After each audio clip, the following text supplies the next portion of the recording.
política educativa actual, ¿cómo confluyen el derecho a la educación, la salud y el bienestar integral de las niñas, niños y adolescentes? Yo quiero centrar mi participación tomando en cuenta el instrumento que tenemos de la nueva escuela mexicana, que en todo el país este año estamos en el proceso de implementación. Y lo más importante desde mi punto de vista, cuando se plantea un modelo educativo, es una reflexión en torno al hombre, en torno al ser humano. Y la pregunta más importante de un modelo educativo es ¿qué tipo de ser humano, qué tipo de sociedad queremos contribuir a formar? Y cuando se logra reflexionar y profundizar, allí va de manera implícita o de manera explícita una concepción del ser humano, una concepción psicológica, sociológica, antropológica, filosófica. Y asumir un modelo pedagógico pues implica un enorme compromiso ético.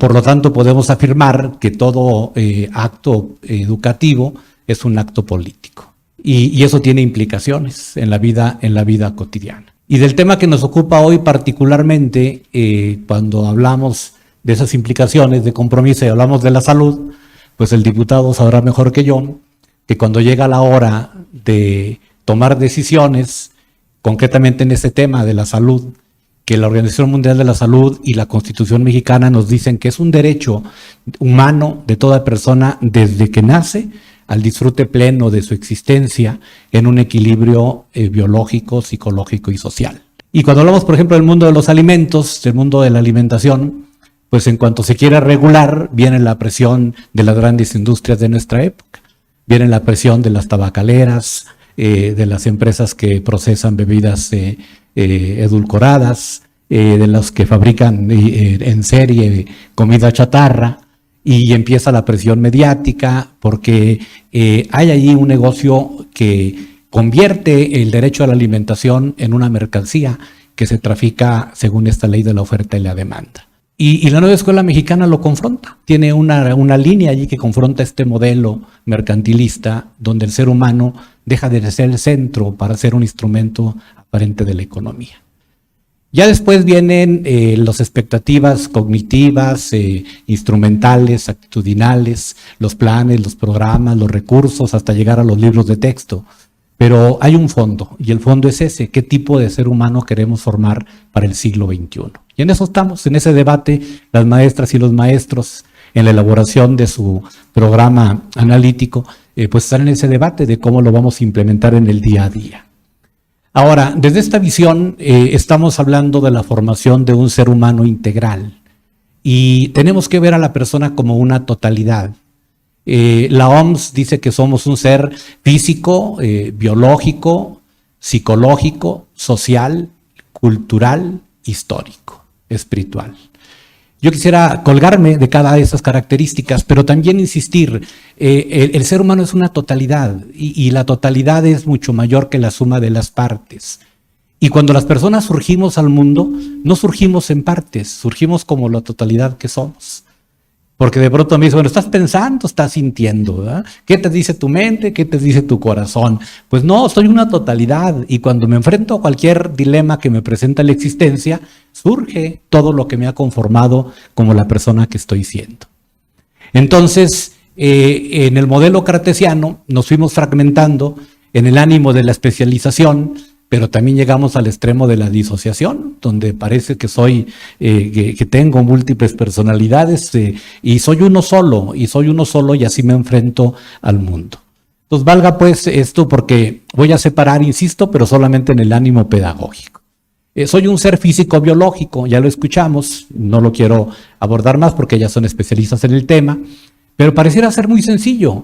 Se trata de tener hábitos saludables, una alimentación balanceada, de acuerdo al contexto en el que vivimos, con alimentos propios de la región, con alimentos que se generan ahí, que se cosechan ahí en la región, alimentarnos adecuadamente, hidratarnos de manera óptima, ¿sí? Educar el paladar para que consuma agua y no para que en todo momento corra una bebida azucarada, dormir bien y tener una actividad física regular.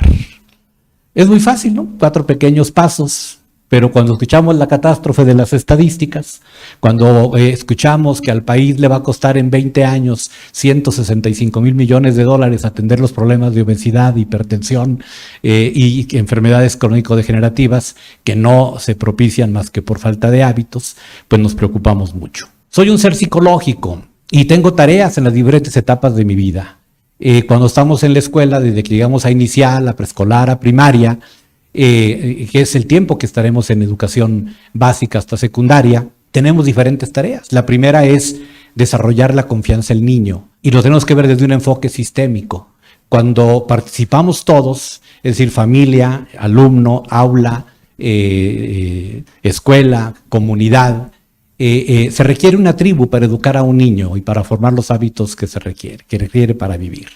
La primera tarea es que el niño desarrolle la confianza, que tenga una crianza positiva para que el niño pueda plantarse en el mundo con una certeza interna, con una confianza interna que le dice: yo soy importante, yo valgo, yo soy, yo puedo, yo me planto frente a la vida.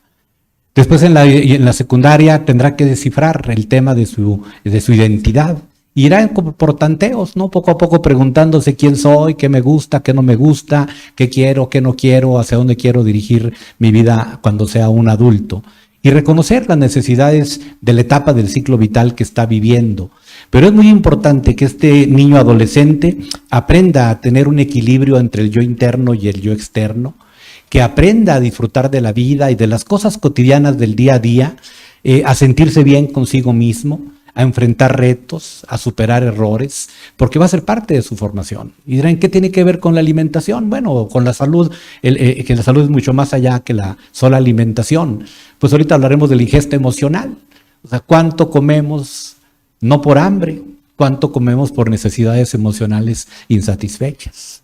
Porque de pronto digo, es que estoy nervioso y traigo la compulsión, ¿y qué hago? Y pues corro a comer, ¿verdad? Y abro el refrigerador y me doy unos atracones, y luego viene la culpa, y luego viene otros tipos de trastornos alimenticios que se generan en lo mismo, en esta falta del reconocimiento y la aceptación del yo. En la parte social, el niño pues tiene que aprender a relacionarse con su entorno, con su familia, con sus amigos, con sus compañeros, con sus compañeras. Y ustedes saben también lo que pasa cuando estos temas que nos preocupan, como el bullying, como la exclusión, como la violencia que se da en las aulas y se da entre pares, y cómo provoca también otro tipo de desórdenes que tienen como consecuencia un deterioro grave en la salud. Somos personas culturales, y ese es un tema clave en esto que estamos hablando. Somos hijos de una cultura.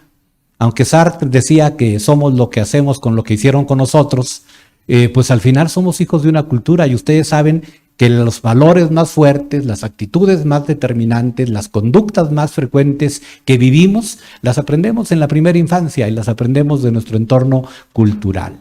Por eso resolver este tema implica un diálogo con nuestras culturas. Confrontar nuestras creencias, nuestras tradiciones, nuestros valores en los que crecimos y hasta los hábitos alimenticios, o sea, que están allí en la cultura. Yo crecí en un México rural, como la mayor parte de los que tenemos más de 50 años, o semirural. En Hidalgo estamos ahorita viviendo el Chaltolo, y es una época, es la mayor fiesta en el estado de Hidalgo, y es la mayor, es la etapa del año donde se suben 4 o 5 kilos por persona, ¿verdad? Entonces, si no dialogamos con la cultura para poder entender los problemas que esto nos está provocando en nuestra salud, va a ser muy complicado. Y el otro es el momento histórico. También somos hijos de nuestra etapa histórica. A nosotros no nos tocó vivir en un país donde había que caminar 1 hora o 2 horas para llegar a la escuela o para llegar al trabajo. Pues no, a nosotros nos tocó un momento histórico donde ser sedentarios es lo cotidiano, donde hay que pasar 8, 10, 12 horas aplastado en la oficina, por una que otra parada allí de vez en cuando, ¿verdad? Sobre todo para ir a comer un refrigerio, ¿no? Entonces, y luego nos llegamos a casa y seguimos con la vida sedentaria. Es parte de nuestra época. Y también estamos en la época en que la comida y el poco tiempo para cocinar nos lleva al consumo de comidas altamente calóricas, ¿no? con una sobrecarga ahí de energía vacía, que también nos afecta. Esa es nuestra época. Y una época, insisto, donde se vive como una mercancía el derecho a la alimentación.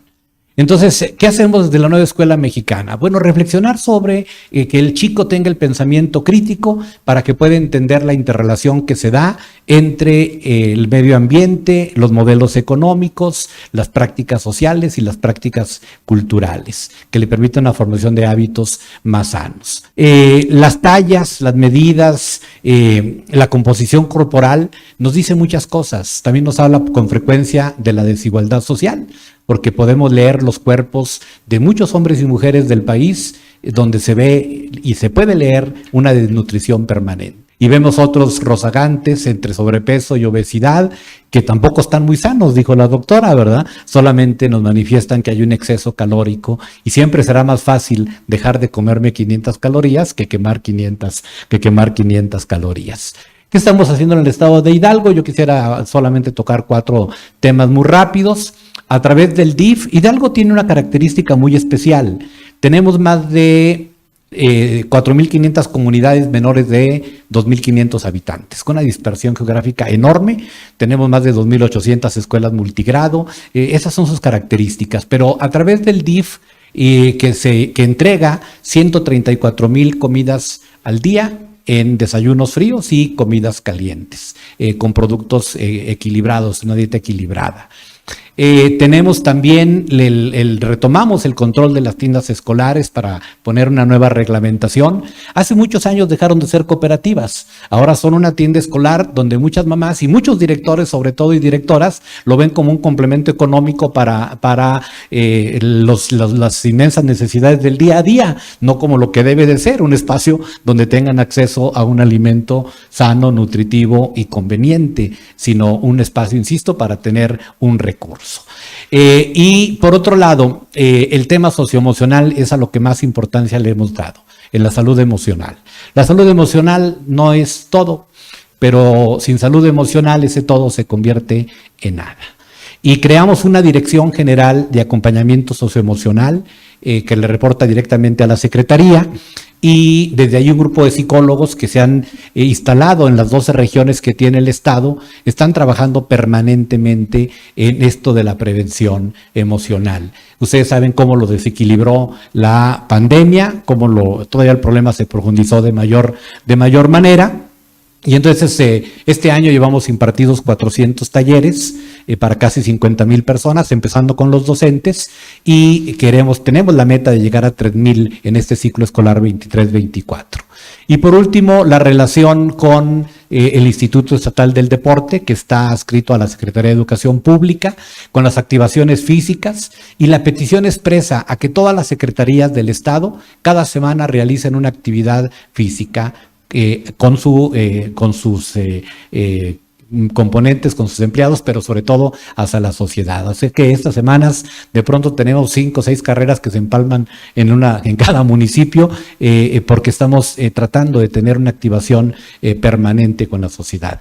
Dejo aquí mi primer participación, insistiendo en que debemos de verlo desde una manera sistémica, en donde todos somos corresponsables, porque solamente cerraría diciendo que la salud no es un hecho solo de las decisiones individuales. La salud es un hecho social que se manifiesta en el cuerpo particular de cada uno de nosotros, de acuerdo a las circunstancias del contexto social y cultural en el que vivimos. Muchas gracias.